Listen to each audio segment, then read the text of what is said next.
Hello കൂട്ടുകാരെ, welcome back to our channel. ഇന്നൊരു കുട്ടി വീഡിയോ ആയിട്ടാണ് വന്നിരിക്കുന്നത് കേട്ടോ.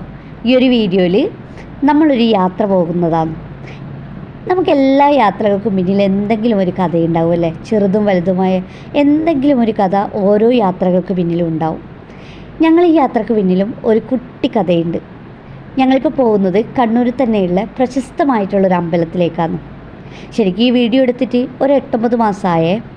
അപ്പം ഞാൻ പറയാൻ പോകുന്ന ഈ കഥ ഒരു 1.5 വർഷം മുന്നേയുള്ള കഥയാണ്. ഞാൻ 1 വർഷം മുന്നേ അല്ലെങ്കിൽ ഒരു 1.5 വർഷം മുന്നേ ഞാനൊന്ന് വീണായിരുന്നു. അങ്ങനെ വീണപ്പോൾ ഞാൻ ഡോക്ടറെ കാണിച്ചു. ഡോക്ടർ പറഞ്ഞു വലിയ കുഴപ്പങ്ങളൊന്നുമില്ല, എക്സ്റേ എടുത്തു, പ്രോബ്ലംസ് ഒന്നുമില്ല, മരുന്നൊക്കെ തന്നു, വീട്ടിൽ വന്നു.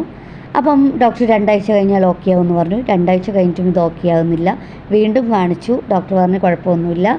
ഇങ്ങോട്ട് വന്നു, വീണ്ടും ഒരു മാറ്റവും ഇല്ല. എനിക്ക് നടക്കാൻ പറ്റുന്നില്ല, പ്രോപ്പറായിട്ട് നടക്കാൻ പറ്റുന്നില്ല, എനിക്ക് ഇരിക്കാൻ പറ്റുന്നില്ല, പെയിൻ ഉണ്ട്. അങ്ങനെയൊക്കെ വന്നപ്പോൾ ഞാനിങ്ങനെ എൻ്റെ സ്ഥിരം പരിപാടി തുടങ്ങി.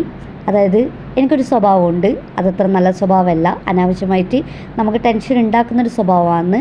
പക്ഷേ ഈ ഒരു കാര്യത്തിൽ എനിക്കത് വളരെ ഹെൽപ്ഫുള്ളായി.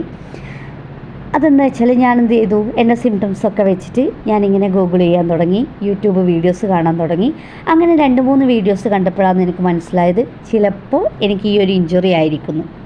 അങ്ങനെ ഞാൻ ഡോക്ടറെ അടുത്ത് പോയി. ഡോക്ടറോട് ഞാൻ അങ്ങോട്ട് പറഞ്ഞു, ഡോക്ടർ MRI എടുക്കണം, കാരണം നമുക്ക് ഈ ഒരു ഇഞ്ചുറിക്ക് MRI സ്കാനിങ് എടുത്തു കഴിഞ്ഞാലേ മനസ്സിലാവും. അങ്ങനെ ഞാൻ MRI സ്കാനിങ് ഒക്കെ എടുക്കാൻ പോയി. സ്കാനിങ് കഴിഞ്ഞ് നിൽക്കുമ്പോഴും എൻ്റെ ഒരു തോട്ട് ചെറിയ എന്തെങ്കിലും ഒരു ഇഞ്ചുറി ആയിരിക്കും, ഒരു 2 ആഴ്ചയൊക്കെ റെസ്റ്റ് എടുത്താൽ അങ്ങ് മാറും, അങ്ങനെയൊക്കെയായിരുന്നു ചിന്തിച്ചത്. പക്ഷേ റിസൾട്ടിങ് വന്നപ്പോഴാണ് മനസ്സിലായത് എൻ്റെ മുട്ടിലുള്ള ACL ലിഗമെൻറ്റ് കംപ്ലീറ്റ് ആയിട്ട് പൊട്ടിപ്പോയി. അതായത് ഒരു വിധത്തിലും കൂട്ടി യോജിപ്പിക്കാൻ പറ്റാത്ത വിധത്തിൽ പൊട്ടിപ്പോയി. അപ്പം ഞങ്ങളിവിടെ കാണിച്ചു. ഇവിടെ കാണിച്ചപ്പോൾ പറഞ്ഞു സർജറി വേണം. വേറെയും 2 ഡോക്ടറെ ഒപ്പീനിയൻ എടുത്തു. അവരും പറഞ്ഞ് എന്തായാലും സർജറി വേണമെന്ന് പറഞ്ഞു. എനിക്കാണെങ്കിൽ ഈ സർജറി എന്ന് കേട്ടിട്ട് പേടിയും ഉറക്കവും ഇല്ല, അങ്ങനത്തെ ഒരു അവസ്ഥയായി. ഭയങ്കര പേടിയായി. ആ പേടിയുടെ സമയത്ത് ഞാൻ പ്രാർത്ഥിച്ചതാണ് ഈ ഒരു അമ്പലത്തിൽ എനിക്ക് സർജറി വേണ്ടി വന്നാൽ ആ സർജറി കഴിഞ്ഞ് ഞാൻ കുഴപ്പമൊന്നുമില്ലാണ്ട് ഭേദപ്പെടുകയാണെങ്കിൽ ഞാൻ അമ്പലത്തിലേക്ക് വരുന്നു. കുറച്ച് വഴിപാടുകളൊക്കെ ഞാൻ നേർന്നിരുന്നു. അത്രയും പേടിച്ചിരുന്നു ഞാൻ.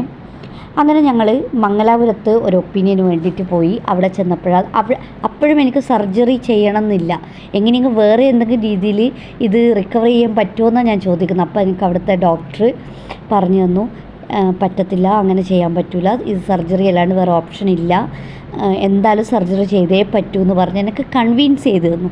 ഇതാണെന്ന് എൻ്റെ പേടിയൊക്കെ പറഞ്ഞപ്പോൾ എനിക്കത് കൺവിൻസ് ചെയ്ത് തന്നു.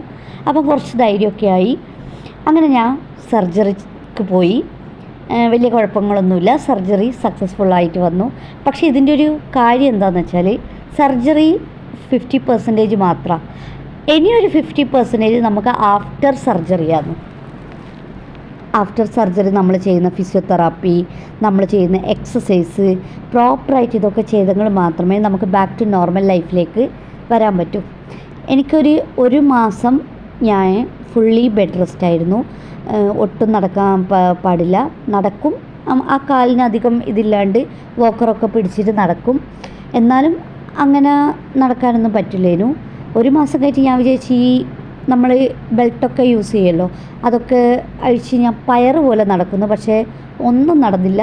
എന്നോട് ഡോക്ടർ പറഞ്ഞു വീണ്ടും ഒരു 2-3 ആഴ്ച കൂടി അത് കണ്ടിന്യൂ ചെയ്യാൻ പറഞ്ഞു. കാരണം എനിക്ക് വെയിറ്റ് ഉണ്ട്. അപ്പോൾ ആ വെയിറ്റ് ചിലപ്പോൾ മുട്ടിന് നമ്മൾ പെട്ടെന്ന് ഇതാവുമ്പം ആ ഒരു വെയിറ്റ് അതിന് താങ്ങണമെന്നില്ല. അതുകൊണ്ട് കുറച്ചുകൂടി ഒന്ന് ശരിയാവട്ടെ എന്ന് പറഞ്ഞു. ഞാൻ എൻ്റെ ഫിസിയോതെറാപ്പി കണ്ടിന്യൂ ചെയ്തു, എക്സസൈസ് കണ്ടിന്യൂ ചെയ്തു.